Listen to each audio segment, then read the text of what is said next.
It's been a disappointing season for the Red Sox, make no mistake about it. But there is one guy who's actually out there healthy that is undoubtedly not a disappointment for this 2025 Red Sox team, Garrett Crochet. And he showed you again on Sunday that he is the ace that's worth those prospects and worth that money that you're going to be paying him for the next 6 years. We know it was an awful week last week for the Red Sox. They go into Atlanta on a losing streak. They win on Friday, finally, ending a 5-game skid. They look like the Red Sox again on Saturday, and then they have a chance to win this series on the road against a team that's 500 but playing better baseball as of late, that just took a series from you, in the Atlanta Braves. And you have your ace on the mound. And Garrett Crochet gives up a solo homer in the first, and after that, he absolutely cruises. One run over 7 innings in a 3-1 win. He struck out 12 in a career-high 112 pitches. He was humiliating these hitters. He was in some trouble at some points, but he just kept getting the big out, the big punch out. Garrett Crochet, you paid him to be an ace. You gave up capital that would imply that he is an ace. He is an ace. A goddamn ace. But I'll tell you what worries me, and it probably shouldn't, but it does. I think back to 2017. The start of this year for Garrett Crochet is very similar to me, just vibes-wise, as what it was for Chris Sale. That team was better than this Red Sox team, but they were below expectations for the first couple of months that season. They couldn't hit. They weren't giving Chris Sale run support, and you were wasting those days where he was giving you Cy Young kind of outings. Garrett Crochet is doing that right now. He's in the Cy Young conversation right now. He is doing that every 5th day. In fact, I was at the game on Memorial Day in Milwaukee where he started, 6 innings, 2 runs, 11 strikeouts. He was fantastic.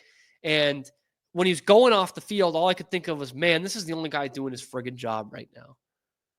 It's the only guy on this team doing his job. And he has been all season long. But I'm worried that they're squandering it like they did with Chris Sale. Now, they got a World Series in the next year in 2018. And Chris Sale had trouble finishing an entire season, which we'll get to that in a second. But looking at how long Chris Sale was with the Red Sox, right? 6-7 years there. And with what he gave you the first 2 seasons, if you had told me that, it's going to be 1 World Series, and he's really only going to be a factor in 2 postseasons that you ever play in, really 1.5, then I would say you're crazy. That's nuts. And I would say it was a bad contract to extend him. And it was. It was a bad contract to extend Chris Sale. I think the Red Sox should have waited a little bit more to see if he could pitch a full season, but he was also one of the best pitchers in baseball. Garrett Crochet could run into that same issue here. Again, a career high in pitches, a pitch count yesterday. He leads the league in innings pitched. Again, this was a guy whose major concern coming into his Red Sox tenure was that he'd only pitched over 100 innings once. And how durable is the guy? Can he be a top-end ace starter just from a health standpoint for an entire season, from a workload standpoint? Well, in 32 starts last year, he threw 146 innings. In 13 starts this year, which leads the league, he has 82 innings pitched, which leads the league. He also leads the league in strikeouts. He's the first guy to hit 100 this year. Did that on Sunday. He's the only guy out there doing his job. And yet I'm sitting here thinking, are they going to waste him? Are they going to waste him already? Because, they're not putting their best team out there on the field. They're terrified, just shitting their pants at the thought of calling up the number 1 prospect in baseball. And if Roman Anthony isn't the number 1 prospect in baseball, then Jack Caglione, or if you say it, is. And the Royals just called him up. But they're not worried about him needing to be the savior of the team. And poor Garrett Crochet is just shoving every 5th day to hopefully just sit on his knees and pray the rest of the 4 days that his offense will give him 3 friggin' runs so that he can win some of these games. His run support total is not that much different than he had. It's a little bit less than a run more per game this year than he had last year with the Chicago White Sox as the worst team in modern baseball history until the Rockies break that this year. Like, that's what we're talking about. We're talking about not many degrees of separation from in terms of run support from the worst team ever and this year's Red Sox team.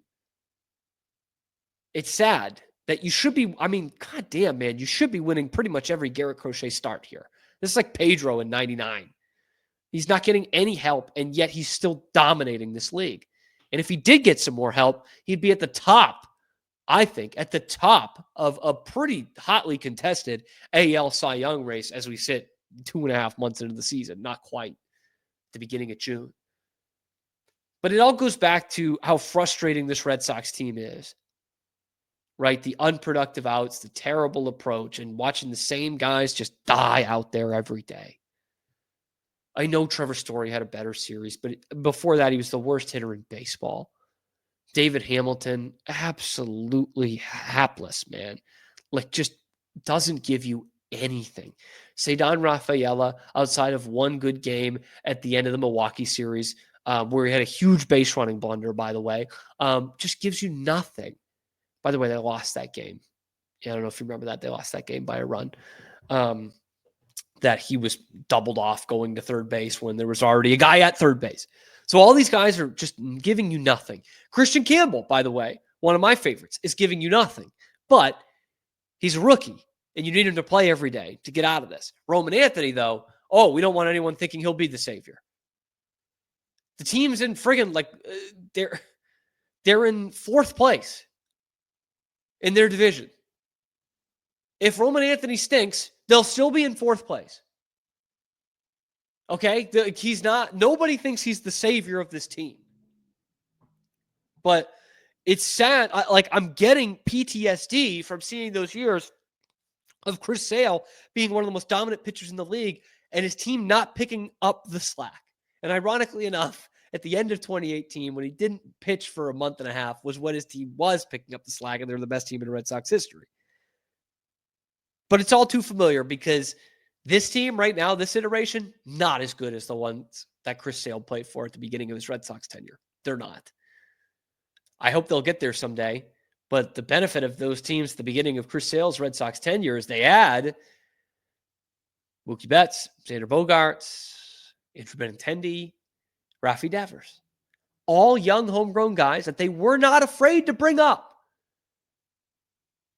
Xander Bogaerts was 20 years old with a couple of major league at-bats under his belt playing in the fucking World Series. Mookie Betts, first injury they had in 2014, they bring him up. Andrew Benintendi, got an injury out there. You need some pop in the lineup. You don't want to put Travis Shaw in left field anymore. Don't want to keep playing these guys out of position. Andrew Benintendi comes up. 2017, you don't want to play Brock Holt at third base every day. Rafi Devers comes up. And yet, for some reason, this new regime, they don't like that. They'd rather have complete outs out there. Trevor Story, David Hamilton, they're outs. That's all they are. They'd rather see those guys play. They'd rather see Christian Campbell play out of position. They'd rather see quadruple A guys play in the starting lineup every single day, like Abraham Toro at first base. You got a nice 2 weeks out of him. Okay, how much more are you going to get out of the guy? They would rather see that than see Roman Anthony. And it took an injury to their best player to get Marcelo Meyer up there. They'd rather see Abraham Toro and David Hamilton and Trevor Story and Ceddanne Rafaela every day than they would want to see Roman Anthony. Like, how does that not piss you off? How does that not get your blood boiling as a Red Sox fan to see this team continue to disappoint? Yeah, they took a series against the Braves. That was nice. They needed that. But there's no definition of disappointment that doesn't fit the Red Sox for 2025. Anyway, let me know what you guys think in the comments section below. Be sure to like the video, subscribe to the channel. We're coming at you live on YouTube, high noon Eastern time, every weekday. and then wherever you get your podcasts as well. Check out the other videos on the YouTube channel talking Red Sox and everything else going on in the world of Boston sports. I'm your host, Cam Stuart. Zach Burke keeps us on the air 5 days a week.